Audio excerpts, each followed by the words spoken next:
Should you pull for Noctis's FR, his role for the team is going to be a turn manipulator and a physical attack. His notable attacks: Shooting Star, his skill 1. It is 3 HP attacks with all 80% splash. It inflicts group point blank warp, his debuff, for 3 turns, in which whenever Noctis attacks, it triggers his follow-up. That is 4 HP attacks. And the way you get its plus version is if you break or attack a broken target with Shooting Star. If Noctis's next turn is after the enemy he's targeting, it moves his turn right before. And the last bonus of his plus version is that it also launches. Warp Strike, his skill 2. It is 5 HP attacks. It inflicts point blank warp on the enemy he's targeting, and it upgrades to plus if Warp Strike breaks or attacks a broken target. It has the same properties as Shooting Star does with his plus version, however, it doesn't launch here. And also with Warp Strike, it triggers his follow-up attack. Let's get to what that follow-up is. It's called Death Drop. It is 2 HP attacks. It inflicts point blank warp for 3 turns, and it also has a plus version. It upgrades to plus if you're breaking or attacking a broken target with either Death Drop or Warp Strike.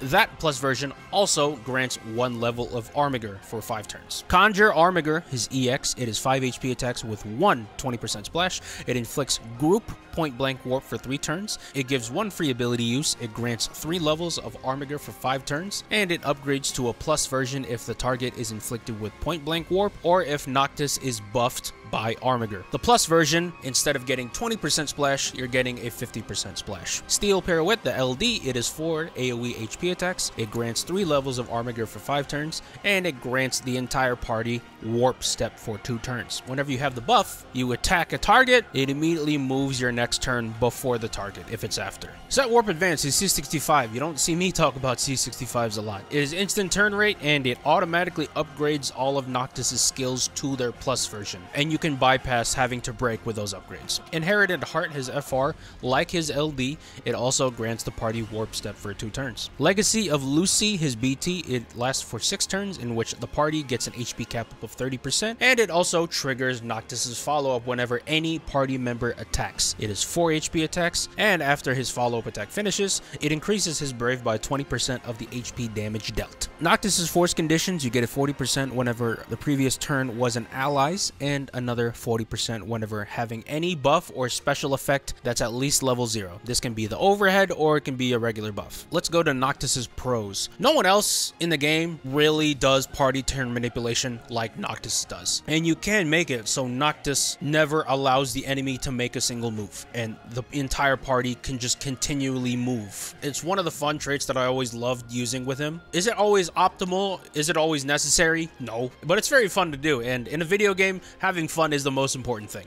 However, one great thing with Noctis, his single target follow-up attack is very strong. You always have an extra 4 HP attacks whenever anyone in your team attacks, essentially. That's a lot of extra damage. That damage stacks up. A last cool thing that Noctis does with his turn manipulation, the entire party doesn't have to move. If you break the enemy correctly, you can actually have only 2 people in your party make attacks. So if you have a DPS unit along with Noctis and you want them two to take as many turns as possible, you can absolutely do that, and your damage, because they're giving more chances to attack, is again going to stack up a lot. Noctis's ability to enable more damage from the party is very underrated. Now let's go to Noctis's cons. It hurts for me to do this because Noctis is one of my favorite characters in Final Fantasy, period. And the bias in me wants to say he's a perfect unit. He's not. Noctis is not a plug-and-play character. Whenever he's in the party, you essentially have to work around him, and it's very important to understand how he works in order to use him optimally. If you just throw him into a team, you don't know what the hell you're doing, you're going to be very confused because Noctis's turns are going to be jumping up and down all around, and you're going to be like, what the hell is happening right now? I'm not saying you have to read the entire encyclopedia of Noctis's kit like I did, but doing a little bit of research is going to help you a lot. As great as Noctis's party warping is, it's limited. You only have his LD and his FR to grant warp step, so you can't spam LD and FR every single time Noctis moves and expect him to last the entire fight. Not only that, the turn manipulating itself can actually take up a lot of unnecessary turns. Noctis's BT is only 6 turns, and that's where you get most of his damage from. If he continually takes turns from the party warping, it's gonna run out very fast. Managing your force times with Noctis can be a little complicated if you don't know what you're doing.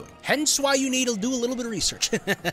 He's really not that good without his BT. The only thing he can provide for you at that point would be his party warping, which again is very limited. You don't want to use it a whole lot. If you want to pull for Noctis, you want to bring him to your roster, you need his BT for him to be good. Another thing that Noctis relies on with his kit is the fact that you can break an enemy. If you're not able to break an enemy at all, Noctis's skills, they won't upgrade unless you use warp step again. There's no way for him to jump turns a lot. Of course, his follow-up attack, it doesn't need for you to break, but if you want him to jump around the turn order a lot, you do need to be able to break the enemy. My should you pull rating for Noctis all in all is going to be an S-.